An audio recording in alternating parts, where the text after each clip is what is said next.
l'Olympique de Marseille, c'est le titre de la Provence, c'est la une des sports de la Provence. L'Olympique de Marseille a concédé un match nul à Strasbourg pour son match de reprise après la trêve internationale. Et Nico, tout sauf classique, je vois pas à quoi ils font référence. non, je sais pas. Un Un titre expérimental peut-être énigmatique de l'équipe. On leur en veut pas et c'est tout de suite pour nous l'heure du décrassage. C'est parti.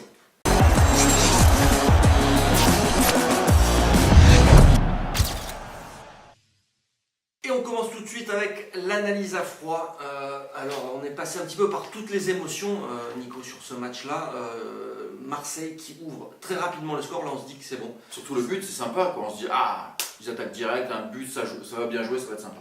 Et on se dit surtout ça va être facile. Et peut-être que les joueurs se sont dit aussi ça, du coup, ça va être trop facile. Et non. Et en fait, pas du tout. Donc il y a eu un match un peu fou. Marseille se fait rejoindre au score, réussit à reprendre l'avantage en début de deuxième mi-temps. On se dit aussi que là... Bon, encore scénario hyper favorable. Voilà, hyper favorable. Et non, rebelote. On voit une équipe de Strasbourg qui en veut beaucoup plus que Marseille sur le terrain, qui va aller chercher très haut, les presser. Et au final, bon, il y a cette fin de match un peu folle. Marseille est mené, réussit à revenir au score, arrache ce match nul. Arrache parce qu'ils ont l'occasion de mener 4-2. Voilà, mais il y a Strasbourg aussi qui peut largement remporter ce match. Alors on se dit au final, bon, il y a ce bon point de près à l'extérieur, mais quand même grosse désillusion par rapport... Surtout dans le jeu, le manque d'agressivité, parce que ça ne joue à pas grand-chose face à Nice, ok. Et là c'est Strasbourg, 19e, promu. Et tu te fais bouffer dans l'engagement, c'est ça le problème. Et après cette victoire de Nice, il y avait quand même beaucoup de positivisme. Oui, positivité. Positivité. On va inventer attitude. On attendait Mitroglou. On sentait qu'il y avait un petit regain. Ouais, et surtout on attendait bien mieux de la part des joueurs de l'Olympique de Marseille qui se sont fait quand même un petit peu marcher dessus, surtout en deuxième mi-temps. Ah ouais, ça a été très compliqué. Marseille rate le coche aussi au niveau du classement parce que Marseille pouvait revenir à égalité de points avec Monaco.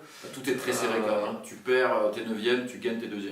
J'ai envie de te dire, c'est peut-être pour ça aussi qu'il ne faut pas analyser le football que par les résultats, en tout cas cette Ligue 1, que par le prisme du classement parce que on voit très bien d'une semaine à l'autre. Ça ne veut pas dire grand-chose. Ça ne veut pas dire grand-chose. Donc si on se base uniquement sur le jeu, on voit que c'est encore compliqué pour l'Olympique de Marseille. Il y a des points positifs quand même, mais c'est gâché par ce manque d'engagement et peut-être cette facilité qu'ont montré les joueurs hier. Allez, on passe au fait du match.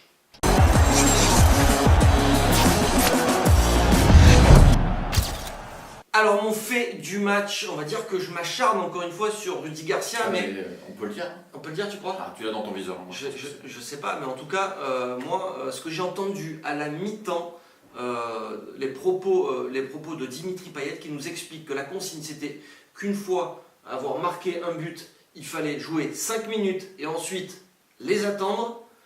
Je me dis que pour le coach le plus ambitieux de France, il y a quand même un gros problème. C'est frileux, mais par contre, ça aurait pu marcher parce que Mitroglou il a un face-à-face, le Pouet sans tête il rate aussi 2 occasions. D'accord. Ça pouvait faire 2-1-3 sur les contres.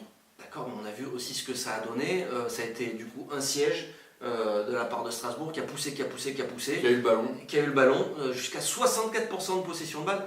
On joue quand même l'équipe 19e de Ligue 1. Donc les ambitions sur les consignes de match, pour moi, elles sont pas du tout conformes aux ambitions de l'Olympique de Marseille. Surtout quand on sort d'un match où on a montré quand même pas mal de choses dans les intentions, tout ça. Donc là, pour moi, c'est clairement un fait du match très négatif et c'est une consigne de Garcia. Ton fait du match? Mon fait du match, c'est le tir sur le poteau de Strasbourg en fin de match. Là, une énorme occasion, le mec il est tout seul, il arrive à la mettre sur le poteau, et même après elle revient et l'autre après la met à côté des buts. Une occasion incroyable qui aurait fait 4-2 et là, clairement l'OM ne revenait pas. Et là, moi aussi, c'est un fait du match qui me fait un peu flipper parce que je me dis, c'est un promu, tu te fais bouger en seconde période, tu peux te retrouver à 4-2, tu as clairement un manque d'engagement. Ouais. Ça c'est clair quand même. Très très gros manque d'engagement. Alors d'un côté on se dit Marseille a eu quand même aussi beaucoup d'occasions pour mettre des buts, donc ça c'est positif même si au niveau du jeu c'est très inconstant. C'est par séquence. D'occasions concédées encore une fois. Et ça d'espace laissé. Ça c'est le cas dans situation, tous les matchs depuis le début de la saison. On constate que l'OM concède énormément d'occasions, encore un but sur coup de pied arrêté. Donc tous les problèmes qu'on soulignait, alors on nous parle de négativisme, de négativité, Mais cette fois, Rudy Garcia il a quand même pointé du doigt en conférence de presse. Oui, mais on nous a aussi expliqué lors des dernières conférences de presse, regardez le résultat, vous voyez que comment on est troisième, donc tout allait bien, vous avez dit qu'on était à chier, regardez-vous dans une glace. Mais non, nous on dit depuis le début qu'il y a un problème aussi dans le jeu. Malgré les résultats, certes il y a eu des résultats, mais au niveau du jeu, on voit encore les mêmes problèmes aujourd'hui. Les mêmes carences. Et quand il n'y a pas l'engagement total comme face à Nice, tout de suite c'est moins bien.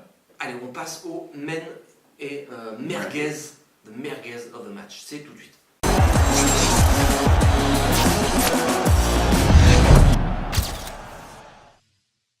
Alors on commence avec The Man of the Match et mon Man of the Match, je vais commencer, ça va être à ma vie. Alors il y avait plusieurs joueurs, parce que c'est difficile quand même de sortir un Man of the Match. Il y a plusieurs joueurs qui ont réalisé de belles prestations je trouve. Il y a eu Payet, il y a eu même Thauvin, moi j'ai bien aimé Thauvin. Sanson, tu vas en parler tout à l'heure. Moi je vais souligner la performance d'Amavi, donc qui a été décisif, notamment sur une passe décisive. Et aussi sur le dernier but de Mitroglou, puisque c'est lui qui est à l'origine avec cette grosse frappe qui est détournée par le gardien. Qui part, c'est surprenant, il est à l'arrêt quasiment, il décoche ça. Mais au-delà de ça, il a eu une belle activité sur le côté gauche, et ça fait plaisir enfin d'avoir un joueur de qualité sur ce côté gauche, qui apporte vraiment quelque chose, offensivement et aussi bon défensivement, il est là. Donc voilà, une belle prestation d'Amavi, on a envie de le voir poursuivre. Par contre, il a pris un carton jaune, donc c'est Patrice Evra qui jouera face à lui. D'accord. C'est un man of the match d'encouragement, comme on dit. Écoute, je reprends cette expression. Que moi aussi, c'est un man of the match d'encouragement parce que j'aurais pu choisir Mandanda, Payet qui a Et on ne dira jamais assez le nombre de points que Mandanda nous fait gagner depuis le début de la saison. C'est quand même, sur le coup, il prend quand même 3 buts ce soir. Il prend 3 buts, mais. Un corner, 2 tirs déviés, c'est pas évident pour lui, mais il en sort 2-3 aussi, encore une fois. Mandanda, c'est solide. Il n'est pas aidé par sa défense. Donc bon, j'ai pas choisi Mandanda. J'ai pas choisi Payet qui a été trop intermittent, encore une fois, même s'il fait des super belles choses. Thauvin pareil. Moi j'ai choisi Sanson pour mon man of the match d'encouragement. Parce que Sanson, il a encore montré que c'est pas qu'un joueur qui sait jouer vers l'avant. C'est un joueur qui court dans tous les sens, qui a un gros coffre, un gros volume de course, un gros volume de jeu. On l'a vu tacler, revenir en défense. Donc je pense que Sanson, il a vraiment ce profil pour jouer avec Gustavo. C'est pas pour taper sur Zambo. Zambo, il fait son match. Mais je pense que Sanson il peut amener un plus par rapport à Zambo. Et je veux le voir à ce poste-là avec Gustavo. Voilà. C'est un man of the match d'encouragement. C'est vrai qu'au-delà de ça, moi j'ai l'impression aussi que Zambo, c'est un bon joueur, un moyen joueur, gentil joueur, qui apporte quelque chose, c'est vrai, depuis qu'il y a eu ce repositionnement, ce changement tactique, mais j'arrive pas à le voir passer un cap ce joueur.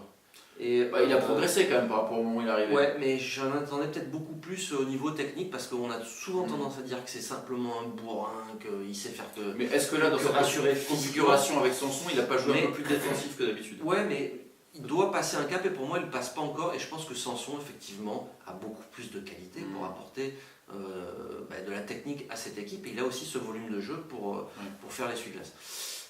Donc on passe à The Merguez of the Match. Tu commences pour...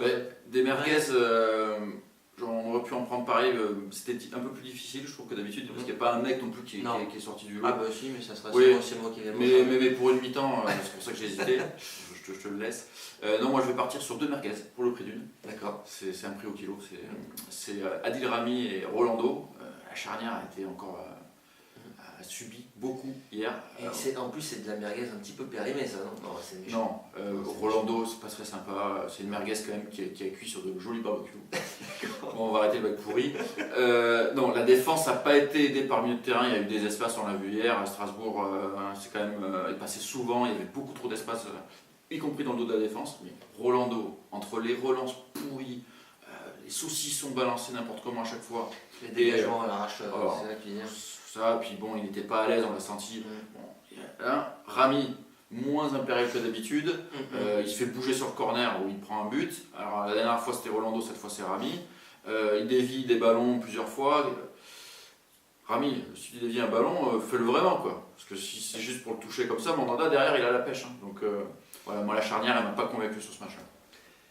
Ma merguez of the match, c'est forcément le grand Clinton NG qui a réalisé une prestation mais parfaite, une première mi-temps mais vraiment aux petits oignons. C'était un vrai régal technique, une vraie science du jeu, du placement.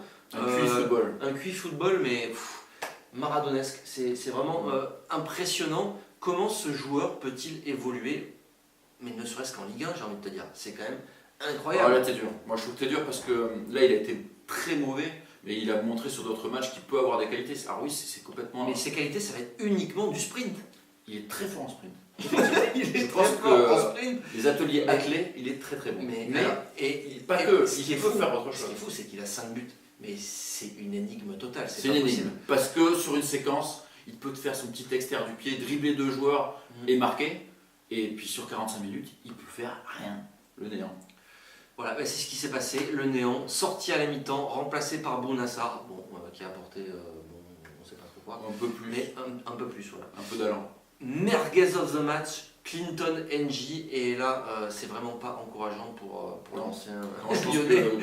Clinton, désolé, mais tu vas devenir vraiment remplaçant. Ouais, là ça va être compliqué pour lui. Allez, on va s'arrêter là pour ce décrassage et on vous donne rendez-vous pour un nouveau décrassage. Ça sera lundi prochain après le fameux classique. Tout sauf un classique. Mais tout sauf un classique. Voilà. Allez, merci. Ciao, ciao. Salut.